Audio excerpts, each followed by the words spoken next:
Minute ma belle. Bonjour Thomas. Bonjour Amélie. Comment vas-tu? Ça va. Je commence un peu à lutter contre l'hiver. Ok. Comment tu fais?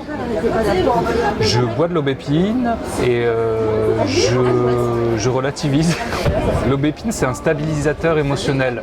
M'a-t-on dit il y a une semaine, je ne suis pas du tout un spécialiste des herbes à boire, mais voilà. Et de la valériane pour dormir. D'accord. Et puis j'essaie d'aimer la vie. Mec lugubre. Tu t'aimes aussi? Ouais, ça va. Ouais, j'ai l'impression quand même que tout est là, non? À partir de ça, Ouais. s'aimer ou ne pas En s'aimer. fait, je suis gêné parce que Telle est la question. c'est intimidant. Il y a peut-être des gens qui sont beaucoup plus à l'aise dans leurs réponses parce qu'ils ont réglé plus de trucs que moi. Mais oui, c'est une grosse question, une grosse réponse. Attends, il y avait un... Et tu sais, tu peux ne pas répondre juste oui ou non. Tu peux être... Enfin, tu réponds ce que tu veux surtout en fait. Hein. Et tu peux aussi ne pas répondre. Ouais, non mais je cherche des trucs intelligents à dire. J'allais te sortir un truc que m'avait dit ma psy, mais je sais pas si ça se raccorde bien à ça. Ah, bah si, vas-y, dis-moi, je t'écoute. Bah, c'était une analogie pour dire un mot savant par rapport à l'amour de soi et s'occuper de soi et s'occuper des autres. Et c'est... Attends, c'était une histoire, c'est comme raconter une histoire drôle, tu t'en souviens plus. Bah, c'est en gros, t'es avec ton enfant dans un avion. Mettons déjà que tu as un enfant, tu vois, ou quelqu'un qui compte énormément pour toi, et l'avion commence à... Il y a les masques qui tombent, et la question c'est à qui tu mets le masque en premier, est-ce que tu le mets à ton gosse ou à toi? Ah, Et 99% des gens répondent bah je le mets à mon gosse. Et en fait la logique est que tu dois d'abord te le mettre à toi, sinon tu n'auras pas le temps de le mettre... c'est Lily Barbery qui me l'a dit en interview et j'ai l'impression que... C'est vrai? Ouais, ouais. Ah ouais, non, moi c'était une discussion avec ma psy, alors je sais pas si elle C'est me le rigolo, racontait peut-être ou que si Lily moi, elle je a le la même racontais. cycle que toi. Et si ça se trouve, je l'ai lu chez elle, enfin je l'ai vu parler. Non, bah parce qu'il me c'était semble que... vachement parlant. Ah d'accord, c'est drôle ça. C'est- Bah oui, à qui tu le mais? Bah tu le mets d'abord à toi. Hein. Tu le mets d'abord à toi si tu veux t'occuper des autres. C'est ça, exactement.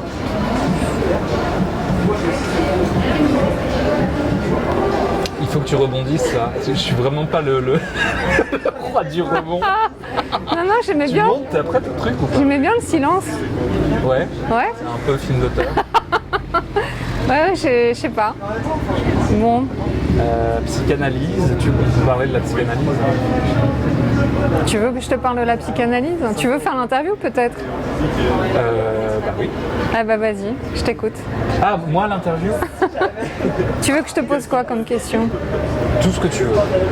C'est vrai? Ouais.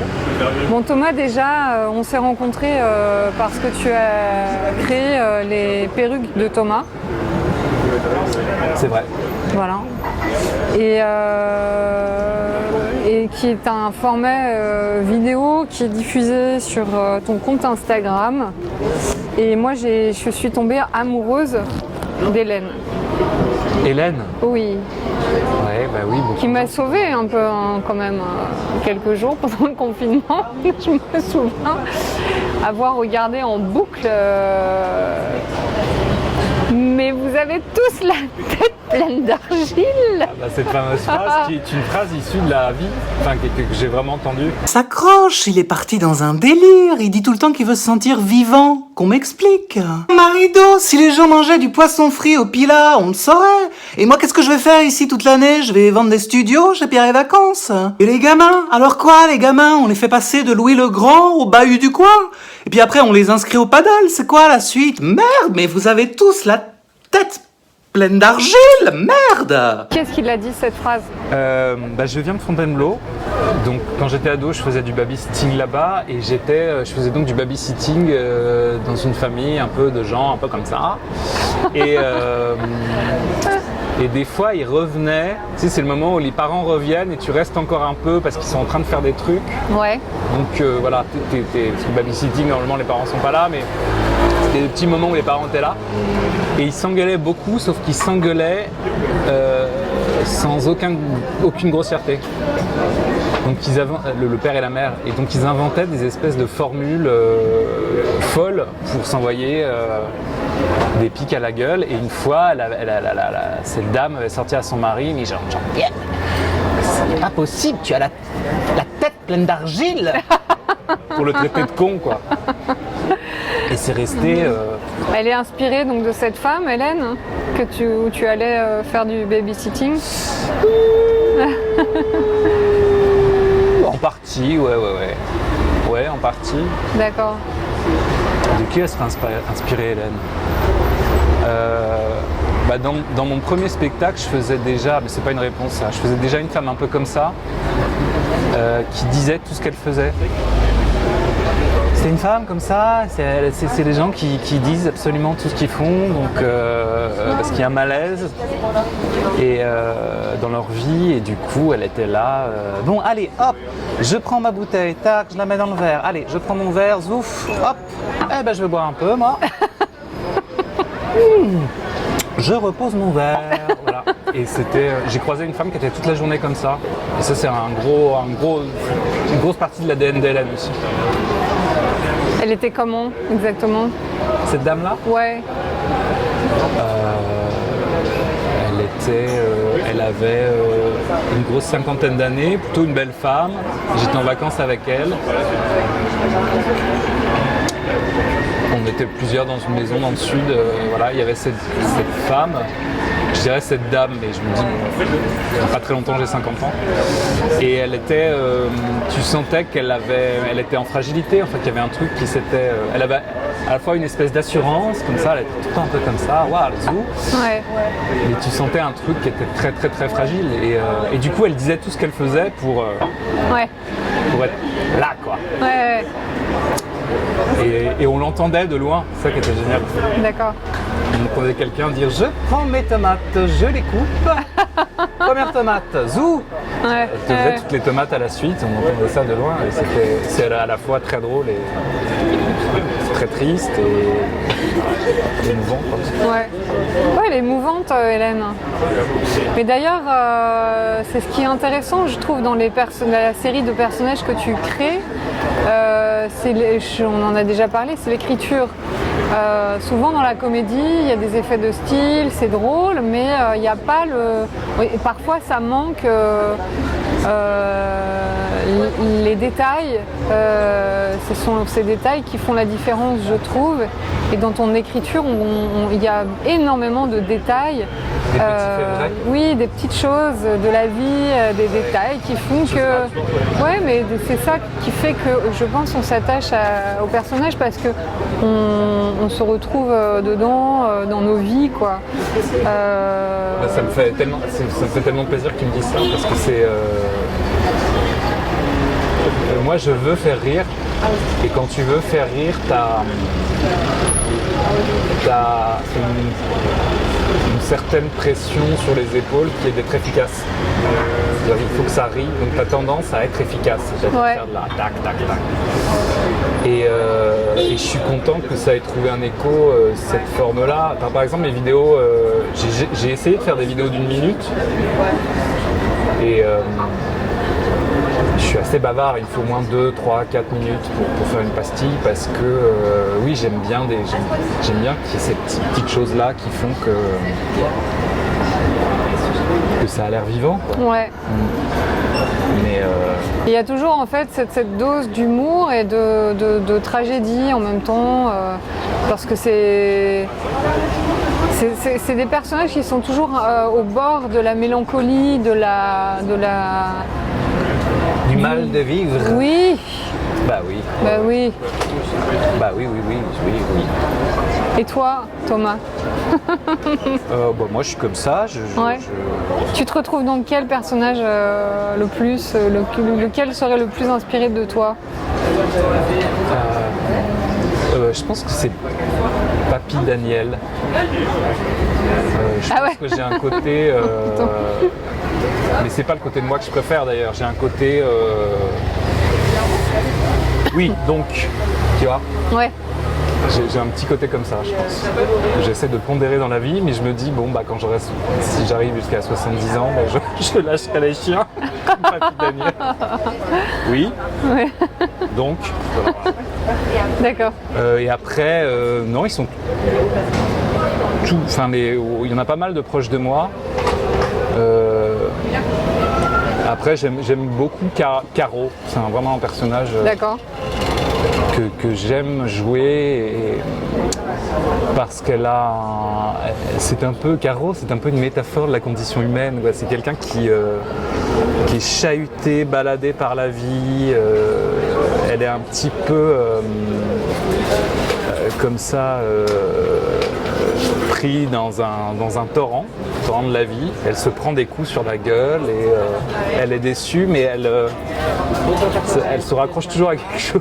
Ouais. Elle y retourne toujours et elle a toujours une curiosité pour faire des nouvelles choses, tenter des nouveaux trucs. Et ça se sent dans son débit de parole. Oui. Je trouve que j'ai trouvé. Sa façon de parler, c'est ça, c'est une espèce de flow ininterrompu comme ça, de choses. Ouais, bon bah voilà, il m'a largué. Où est ton sac, hein? Est-ce que tu as un sac déjà? Oui, j'ai un sac. Cool. J'ai des tote bags. Ouais. Voilà. Tu as des tote Je peux bags? dire la marque? Ouais. La marque. C'est un tote bag Marks & Spencer qui a dû me coûter, allez, 4,99 €. D'accord, ok. Qui a une très longue... comment ça s'appelle ça? Anse. Une très longue anse. Et que j'aime beaucoup. D'accord. Qu'est-ce qui se passe maintenant? Je te montre ce qu'il y a dedans? Ben ouais, carrément. Tu peux me dire ce que tu as dans ton sac? Alors, j'ai une bouteille d'eau. Ok. Qu'est-ce que tu fais avec cette bouteille d'eau? Je bois. Alors, qu'est-ce que je peux te raconter sur cette bouteille? C'est probablement de l'eau du robinet. Ok. Voilà. T'es pas trop accro là sur l'hygiène de vie, faut boire de l'eau, mais pas n'importe quelle eau. Est-ce que tu fais attention à ce que tu bois, tu manges? Je fais... Enfin, je vis avec quelqu'un qui fait attention à ce que je mange. À ce que toi tu manges? Si j'étais seul, ça a et ça pourrait partir dans la violence par rapport à moi-même. D'accord. Voilà. Ok. Non, Qu'est-ce que tu as d'autre dans le sac? Je m'en fous un peu. J'ai un bonnet Bieber. Ouais. Ah. J'ai un bonnet H&M que j'avais acheté à Avignon, quand je jouais à Avignon. Tu aimes Justin Bieber? Non, je m'en suis rendu compte après. Donc il y a eu tout un débat sur passer du marqueur là-dessus. D'accord. Et puis maintenant, je sais pas que j'assume, c'est que je trouve ça presque cool, tu vois, d'avoir un bonnet de Justin Bieber. C'est décalé, c'est jeune, c'est dans le vent. Ouais. Tu vois, parce que c'est quelqu'un que tout le monde déteste, apparemment. Enfin, beaucoup de Non, gens. plus trop maintenant, il est devenu hyper hype. Ah, il est devenu hype, donc je suis carrément. complètement dans le juste en fait. Ah oui, il a fait la couverture de Vice. C'est vrai? Ah oui, Je suis tellement soulagé. Mais attends, regarde son actu musical, c'est devenu... Ah ouais? Il a des bons producteurs. Carrément. Je m'en fous, mais bon, voilà, j'aime ce bonnet. Ça, c'est décalé. Ça donc... c'est l'actualité. Voilà, alors comment tu vis l'actualité? Je fais une petite démo, je vais faire une démo de tous les objets qu'il y a dans ce sac. Ouais. Comment est-ce que tu vis cette actu, Thomas? Moi je suis assez... Il y a une phrase voilà, ça fait tellement connard de dire ça. Il y a une phrase de Shakespeare qui dit « Ce qu'on ne peut pas éviter, il faut l'embrasser ». D'accord. Donc moi j'ai beaucoup basé ma vie sur cette phrase. Après, tu as beaucoup embrassé? J'ai beaucoup embrassé ce que je pouvais pas éviter, ouais. D'accord. Donc là c'est le cas, on peut pas l'éviter. Mais je suis pas mal angoissé quand même. Je me suis quand même... j'ai arrêté de lire le journal le soir par exemple. D'accord. Ouais. Le monde m'angoisse beaucoup. Oui, c'est ça. C'est un petit peu angoissant, ouais, c'est sûr. Ouais. Bon. Je continue? Oui. Tu es quelqu'un d'angoissé en général? Ah ouais, très. D'accord. Très angoissé. Je t'ai dit que je prenais de l'Aubépine. Hello. Est-ce que tu as écouté cette information? C'est vrai, je l'ai entendu. Et tes personnages ont une petite dose aussi d'angoisse quand même. Tout à fait, ouais. Même une grosse parfois. Ouais, Celui qui va chercher ses pains au chocolat à la boulangerie, là. ouais. Lui, je pense qu'il a un problème presque psychiatrique. Ouais, Vraiment de l'angoisse qui explose, quoi. ouais. Ouais, je suis bluffé, quand même. Comment tu fais pour lutter contre ça? Alors tu embrasses et tu as d'autres remèdes peut-être? Bah, Schopenhauer, si. Aller voir la mer régulièrement. Non, mais vraiment, hein. Ouais, Enfin, régulièrement. Je peux pas y aller régulièrement, malheureusement, mais ça, la mer, c'est un truc qui me centre, putain. Non, mais c'est vrai, aller en Ouais. mer ou en forêt ou voir des choses plus grandes que nous tous, en fait. Ouais. Petit frisson Schopenhauerien, ça aide. L'aubépine, ça aide. Les anxiolytiques, ça peut aider, mais il faut faire gaffe. Bien manger, ouais. bien aimer, être bien aimé. Voilà, avoir un bon karma, la parole impeccable, tu connais les 4 accords Toltec. Ouais, tout à fait. J'ai retenu que ça, C'est déjà pas mal. avoir une parole impeccable. C'est vrai, quand tu dis moins de saloperies sur les autres, tu as tendance à te revenir en bon, quoi. Voilà. Et bien se parler aussi à soi peut-être. Bien se parler à soi aussi, ouais. D'accord. Qu'est-ce que tu as d'autre dans... J'ai un peu peur de ce qu'il y a dans mon portefeuille, donc je devance Tu as l'épisode peur? portefeuille pour checker ce que j'ai dedans. Voilà, donc j'ai Raconte-moi un peu. portefeuille. D'accord. Bah, ouais. Qu'est-ce qu'il y a dans ton portefeuille? Il y a beaucoup d'espoir. Ouais. T'as joué au loto? J'ai joué au loto aujourd'hui. Ok. C'est quand le tirage? Bah, c'est ce soir, on est mercredi, non? Ouais.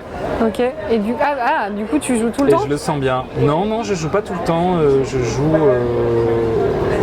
C'est régulier, mais discontinu. C'est-à-dire que j'ai souvent un ticket de loto dans mon truc, Ouais. qui dort là 3 semaines, un mois. Puis à un moment, je regarde. Et là, il se trouve que le précédent, j'ai gagné D'accord. le prix d'un nouveau ticket de loto. Donc, voilà. Bon, après, on est vraiment dans un ordinaire violent, quoi. Alors vas-y, On a de la raconte carte la de violence. sécu, on a de... Ah si, attends, j'ai des cartes. Ça, c'est une super brocante à Dieppe. Ouais. Ça, c'est une table charmante. En fait, dans les Cévennes, il y a un petit village qui s'appelle Saint-Martial. D'accord. Et le seul restaurant de Saint-Martial, c'est l'Ouregalou. Oui. Et c'est extraordinaire. C'est presque trop, en fait. Ah ouais. J'ai l'impression que c'est un décor de film. Ah oui. Voilà. Les Cévennes, région Montbanquier, D'accord. Tariq. Tu es de quelle origine? Bellifontaine. C'est quoi? C'est où? Tu t'attendais à quelque chose d'un peu plus exotique, non? Je sais pas c'est où Bellifontaine. Fontainebleau. Ah oui, voilà, tu me l'as dit déjà tout à l'heure. Fontainebleau. Si on remonte, il y a de la Savoie, il y a du sud de la France. Ouais, parce qu'il y a souvent des personnages du sud de la France. Connasse, hein, c'est ça? Connasse, il y en a une qui dit connasse, je sais plus. Non, si, je crois qu'elle dit connasse. un truc comme Ouais, ça. mais moi alors j'ai un peu honte de ça parce que je suis vraiment pas doué en accent. Donc j'ai souvent des retours de gens qui me disent mais attends, si tu peux pas dire chocolatine dans cette région-là, machin. Donc Ah ouais. je me suis dit, est-ce qu'il y a un problème est-ce que j'ai une forme de racisme finalement parce que je fais des gens du sud qui sont juste un accent. Ouais, Donc, je suis un peu plus sérieux là-dessus. d'accord. T'as eu des réflexions là-dessus? Non, de très gentilles réflexions, mais je me dis oui, il faut que je me pose un peu plus la question si je fais quelqu'un du sud, est-ce que c'est quelqu'un de Sète, de Montpellier, de Dax, Ouais. voilà, ne serait-ce que par déontologie actorale. Je comprends. Voilà. Mais bon, l'accent, ça fait toujours plaisir. Bon, je crois qu'on a fait le tour de mon Ouais, portefeuille. très bien. Quel est ton rapport à l'argent?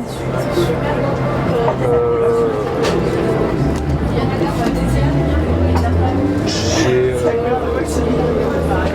un rapport à l'argent. C'est fou comme question, j'ai l'impression que ça bouleverse pas mal de gens. Non mais j'essaie de réfléchir. Plutôt sain. J'aime beaucoup ce que ça peut m'apporter, mais je n'y accorde pas plus de valeur que ça. D'accord. C'est-à-dire que je suis pas un dépensier, mais bon, quand j'ai de l'argent, je le dépense, quoi. D'accord. Ça sert à ça sert à Ouais. créer des choses, l'argent, donc Ok. voilà. Qu'est-ce que tu as d'autre dans ton sac? Dans mon sac, j'ai un iPad. Ouais. Voilà. Qu'est-ce que tu fais avec cet iPad? J'écris, alors c'est super, parce que moi je n'écris que à la main. Oui. Donc je passais des heures à... Le mec qui mime tout, c'est... Donc je passais des heures à taper mon texte. Oui. Et il y a un truc là sur l'iPad, un logiciel où tu écris, et ça, si tu écris bien, pas écrire comme un débile, mais Oui. ça convertit en texte ce que tu écris. Donc pour certaines choses que je fais, ça me fait gagner du temps. D'accord. Donc c'est cool, et puis je regarde des conneries aussi dessus, mais voilà. Comment ça t'est venu ce goût de l'écriture? Par nécessité de créer du spectacle vivant. D'accord. Pourquoi nécessité? Parce que je faisais déjà du théâtre, puis à un moment je me suis rendu compte que je pouvais... je pouvais créer des pièces avec des gens, que j'avais envie d'écrire pour eux, donc ça s'est fait par le spectacle vivant, l'écriture. Je suis D'accord. pas écrivain, voilà, j'ai pas un rapport. Tu écris pour jouer? J'écris pour jouer ou pour que d'autres jouent, Oui. que une entreprise en découle. Voilà. D'accord. Et alors cette série de pastilles, les perruques de Thomas, comment est-ce que ça t'est venu? T'as eu comment cette envie, cette idée? L'envie, elle est venue de... J'ai fait un spectacle il y a 4 ans où je jouais des personnages que j'ai adoré faire. C'est ce que j'ai préféré dans la partie jeu d'acteur dans ma vie. Ouais. Que j'ai fait avec mon ami et complice, Hélène François, avec qui je travaille. Et j'étais seul en scène et je faisais déjà des sketchs comme ça. Et il y a 2-3 ans, j'ai commencé à bifurquer vraiment, à me dire que j'allais arrêter le théâtre, plutôt essayer de faire de l'image et à vraiment écrire pour les autres. Ouais. Et me retirer du marché des comédiens. Mais j'avais encore cette petite chose pas terminée avec cette forme d'expression, donc je me suis dit fais un petit compte Instagram, fais des personnages, des pastilles et ce sera comme un petit laboratoire open, quoi. D'accord. Donc ça, à la fois ça satisfaisait mon reste d'ego d'acteur, Ouais. et puis ça me permettait de créer, de montrer ce que je pouvais faire en écriture aussi. Donc l'origine c'était ça. D'accord. J'étais bien loin de m'imaginer que j'allais faire un autre spectacle, c'est le cas aujourd'hui. Et voilà, c'est ça l'origine du truc. Ok. Est-ce que moi je trouvais que pendant le confinement, tu avais vraiment réussi à créer beaucoup en fait. Hein. Tu étais très actif. Et j'avais que ça à faire. Oui, mais il y a des gens, tu vois, par exemple comme Marjane Satrapi, que j'entendais hier, qui est une créatrice, un auteur, qui disait que pendant le confinement, elle ne pouvait rien faire.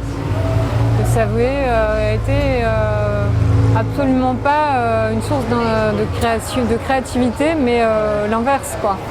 Mais c'était nouveau pour moi aussi. Ouais, c'était nouveau, mais tu t'en es bien sorti. Enfin, je veux dire, tu as réussi à transformer les choses quand même, à créer, ce qui n'était pas le cas de tout le monde. C'est vrai, mais moi j'estime avoir eu beaucoup de chance dans ce confinement. Hors Instagram, j'étais avec mon amoureux, on vivait près d'un parc. Je veux dire, dans un moment comme ça, de crise, on s'est estimé plutôt chanceux. D'accord. Par rapport à quoi, justement? Par rapport tout simplement à des gens confinés dans, 15 mètres carrés. Nous, on vit toujours dans 45 mètres carrés. C'était 45, là c'est 38. Des gens qui perdaient des proches, ou des gens confinés dans des tout petits espaces, ou des gens malades. Ouais. Voilà. D'accord. C'est un peu moraleux de dire ça. Non, pas du tout. Et comment tu vis là en ce moment la situation comment est-ce que tu appréhendes les semaines à venir, les mois à venir comment tu gères ta vie au quotidien? J'écris beaucoup. J'ai la chance aussi d'avoir rencontré des gens et je suis lancé sur des projets à la fois d'écriture et de jeu grâce aux perruques. Donc je suis pas mal occupé au niveau du travail. Et puis comment j'appréhende la situation, je pense aux gens qui vont faire faillite, je sens qu'il va se repasser un truc là, qu'on va soit se prendre un semi-confinement, soit un autre confinement. J'appréhende un peu ça, mais bon. D'accord. Oui, bien sûr. Et comment tu gères justement, tu embrasses encore les choses ou tu... Les gens, tu veux dire? Non. Non, tu embrasses la situation pour mieux la supporter ou comment tu... Oui, je crois qu'on n'a pas le choix, ouais. Faut se dépaniquer. Hors Corona, c'est quand même un monde paniquant dans lequel on vit. Ouais, oui. C'est quand même un monde schizophrène où tu es à la fois en mouvement, en projet, en ambition, tout ce que tu veux, et en même temps, si tu es dans un mauvais jour et que tu t'arrêtes pour regarder le monde, tu te dis waouh, c'est quand même la grosse merde, quoi. C'est vrai. Donc c'est deux choses très avec lesquelles il faut jongler. Ouais, c'est vrai. Je ressens une espèce de pulsion de vie qui est finalement plus forte que tout. Moi, en tout cas, dans cette ville, peut-être qu'il y a une part de déni chez les gens, mais il y a une grande part d'envie de vivre. Ouais. Qui fait que c'est plus fort que toute cette merde, comme tu dis. Mais ça doit être lié à la confiance aussi, je pense. La confiance qu'on a peut-être dans soi, dans les autres, dans la vie. Oui, et puis on vit malgré tout. C'est ça qui est... Je sais pas, tu as peut-être dû connaître comme tout le monde des gens qui traversent des énormes difficultés plus ou moins longues. Ouais. Enfin, la force de résilience et la force de vie en fait. Simplement vivre, continuer à vivre. C'est quelque chose de très bouleversant. Et voilà. Mais j'ai l'impression qu'on est aussi vraiment là-dedans. Je trouve qu'il y a une forme de beauté dans ce qu'on traverse tous ensemble, que finalement on est porté vers quelque chose qui nous transforme malgré nous évidemment, mais si on arrive à l'accepter, ça peut aussi nous transformer, créer des choses qui sont belles, non? Ouais. Oh ouais, je pense qu'on crée... Je parle pas de moi spécialement, mais en temps de crise, on crée bien. Il y a des belles choses qui arrivent en création. Mais après, faut faire gaffe avec cette assertion. Faut pas qu'elle devienne un argument pour dire aux gens, comment dire, faut foutre les gens dans la merde. Bah oui, non. Non, mais qui survivent et qui fassent des belles choses, tu vois. Oui, il y a des gens qui vont... Qu'est-ce que tu as d'autre dans ton sac Alors attends, on va le laisser là. Ça, c'est le kawaii d'une amie que je vois ce soir, qui l'a oublié chez moi. Ouais. Ah ouais, ça y est, on a un truc honteux. Ouais. Ouais. Chouette, alors vas-y. Ah ça, En plus, je te cache pas que j'ai un peu vérifié mon sac avant notre rendez-vous, mais j'ai quand même mis ça là-dedans. Ouais. Voilà. Coach. Alors même. coach si tu veux. Ah oui, alors tu disais que tu voulais faire du sport un peu. Ouais, il y a un grand désir chez moi de faire du sport. Non, en fait, coach, j'étais dans un train, donc train relais H. Et j'achète ça genre 1 ou 2 fois par an pour me dire ça y est, tout va changer. J'ai ça dans mon sac et Ok, tu le gardes avec toi du coup le reste de l'année? Je vais sûrement lire des trucs qui vont changer ma vie. Tu vois, de la moussaka à 575 calories. qui vont me dire que c'est possible, quoi. Mais Marks Spencer ne va peut-être pas t'aider, hein. C'est peut-être pas ton meilleur ami. Non, mais je mange plus chez Marks Spencer. Parce que c'est quand même bourré de sucre. Ouais. Mais c'est bon, hein. J'achète des tote bags, mais je ne mange plus. C'est quand même le plaisir. Le plaisir. Alors je contrebalance avec un truc Mais non. hyper classe. Ah, nouveau en plus, Gallimard. Nouveau qu'on m'a offert parce que j'ai... Comment ça se fait que c'est une édition... C'est la même amie qui a oublié le kawaii qui m'a offert ça. Ah, joyeux anniversaire. Tu parles de Toto, Proust chérie. dans un de tes personnages. Ouais, Même, dans Caro. Dans Caro. Qui lit la c'est recherche ça. et qui se rend compte qu'elle a C'est ça. une vie de merde. Voilà.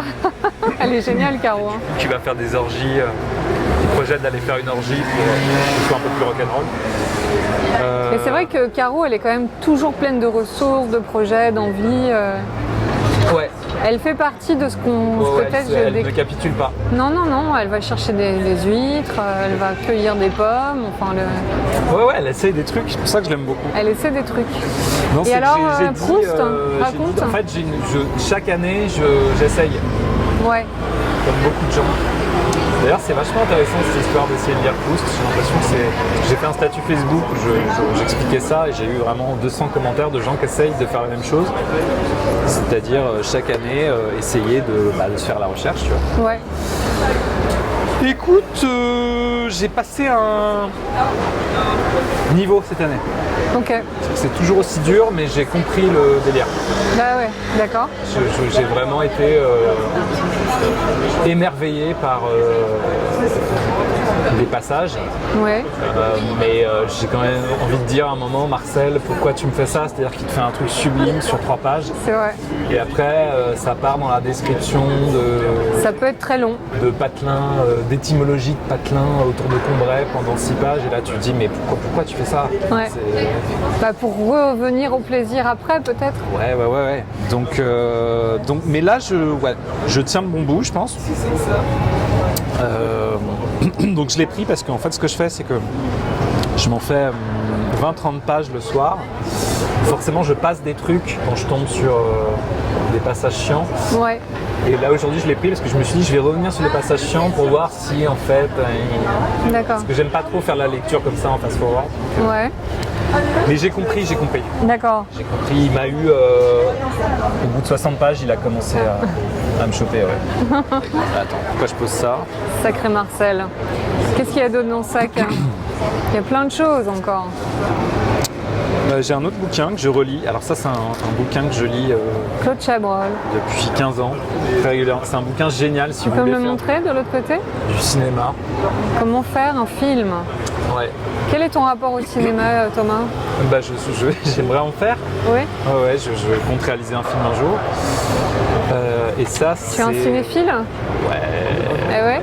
Ouais, Tu n'es pas modestement. juste un homme de théâtre? Non, j'ai plusieurs facettes. Non, mais même, le cinéma, c'est une passion depuis tout petit. Et ce livre est génial. Si vous pouvez le lire, c'est Ok. très court. Ouais.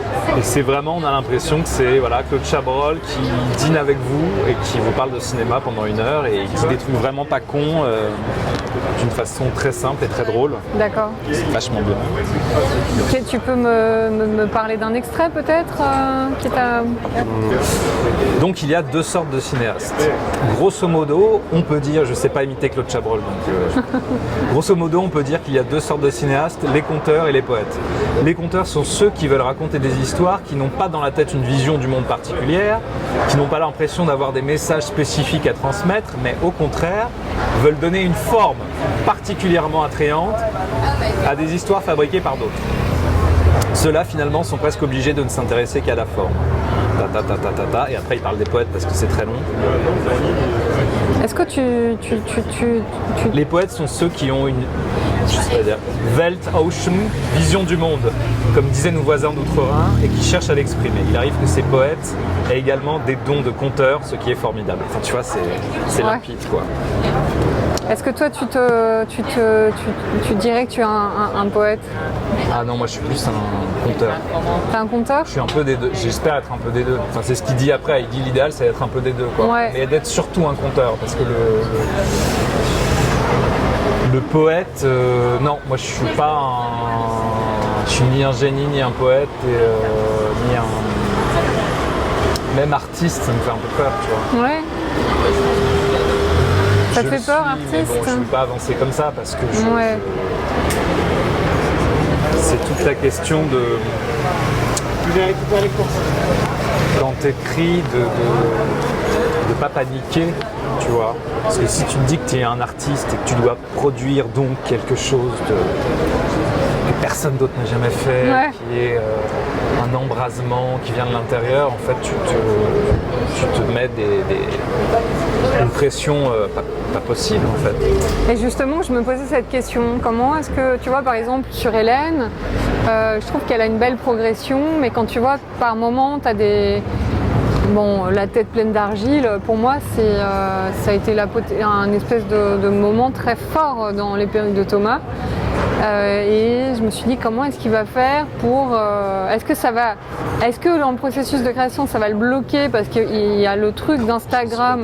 Ouais. Et en fait je me dis non mais comme tu as quand même pas mal de vues sur Insta, que ça fonctionne, Ouais. est-ce que le fait que tu aies un retour instantané Est-ce que ce réseau social, Instagram, t'a permis d'être dans une créativité abondante ou justement t'as parfois un peu bloqué par rapport aux commentaires, au nombre d'abonnés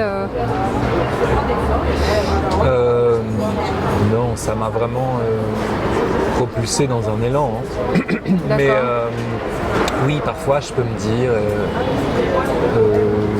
qu'est-ce qu'on attend de moi? Est-ce que les gens vont rire? Est-ce que Puis au final, je fais ce qui me plaît en fait. D'accord. Mais bon, ça, de toute façon, dès que tu crées, que tu écris quelque chose et que tu le mets sur la table devant les gens, même si c'est dans une petite salle de théâtre avec un spectateur, hein, ce que j'ai fait, tu